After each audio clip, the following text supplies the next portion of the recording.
Notre agence a été missionnée par la direction des édifices cultuels de la ville de Paris pour restaurer la façade principale de l'église Saint-Joseph, c'est-à-dire à la fois son clocher-porche et surtout sa flèche qui mène à ses ruines.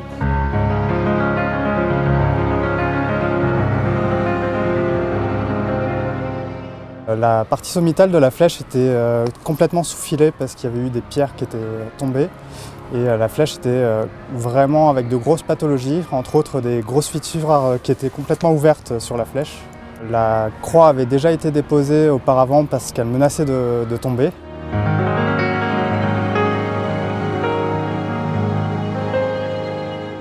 La première image qui me vient quand je pense à Saint-Joseph avant les travaux, c'est la noirceur de ses parements, parce qu'on avait sur les pierres une poussière et même une pollution en fait, qui s'était accumulée depuis les années 1880. Le projet concerne la restauration du massif d'entrée de l'église, à savoir les parties basses et le clocher qui monte sur ses quatre faces avec ses ornements, les laves émaillées du porche d'entrée, les statues du groupe sculpté par Delaclanche, les statues de la Sainte Famille, les vitraux, les abassons et les cadrans d'horloge. Une partie du programme concerne également la mise en accessibilité tout handicap de l'entrée de l'église.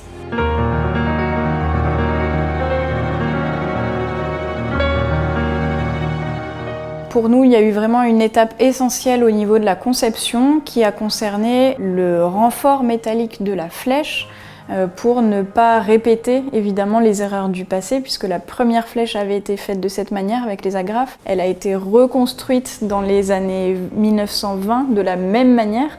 Donc là, c'était la troisième fois qu'on reconstruisait cette flèche, donc on a vraiment essayé de concevoir les choses d'une manière différente pour assurer la pérennité de cette nouvelle flèche. On a passé beaucoup de temps en conception pour trouver le bon matériau, la bonne forme pour ne pas alourdir l'église et surtout pour faire en sorte que la structure métallique soit complètement décorrélée de la pierre et non pas noyée comme elle l'était jusqu'à présent.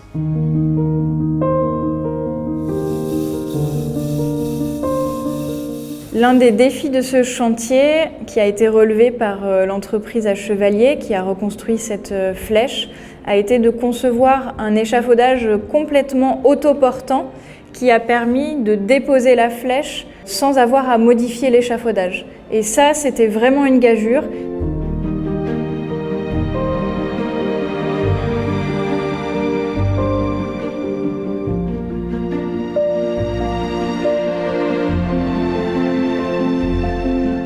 On est ici au cœur du beffroi, qui est cette grande structure en bois qui soutient les 4 cloches de l'église. Autour du beffroi, on a ce qu'on appelle les abassons et on a trouvé dans les archives que Théodore Balu, l'architecte, avait souhaité ces abassons dorés. Et on a donc restauré ces abassons dans les ateliers des charpentiers de Paris. Et puis ensuite, les couvertures de Loire ont appliqué une feuille de zinc sur l'ensemble de ces écailles. Ensuite, ce sont les ateliers Eschliman d'Horreur qui ont appliqué près de 5000 feuilles d'or sur chacun des 72 abassons qui ont ensuite repris leur place sur la façade de l'église.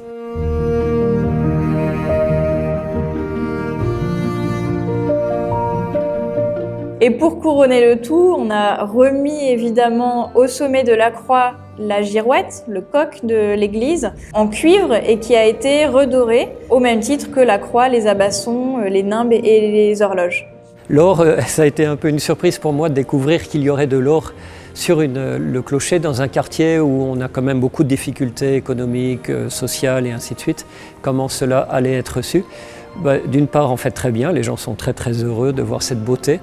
Et puis, évidemment, c'est lié au sens de l'Église elle-même. À l'origine, s'il y a de l'or, c'est pour exprimer la gloire de Dieu, cet amour capable de donner sa vie pour l'humanité, telle est la foi chrétienne. Et donc, c'est pour ça qu'il y a cet or au sens chrétien.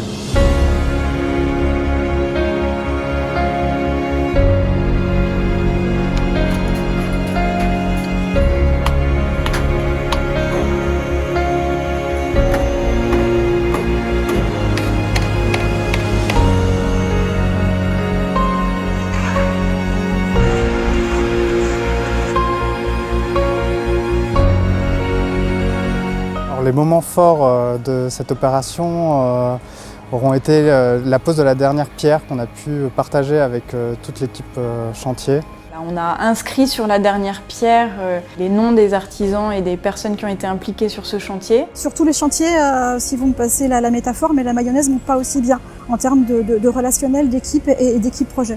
On sentait vraiment que tout le monde, tous les intervenants étaient portés vers le même but qui était restaurer ce clocher, lui redonner un aspect, une tenue technique et une solidité dans le temps. Bon, évidemment, comme prêtre, moi je penserais bien à celui qui préside au ciel et qui doit être fort heureux, j'imagine, de pouvoir voir un peu cette humanité retrousser ses manches, trouver des moyens pour embellir et donner du sens à la vie.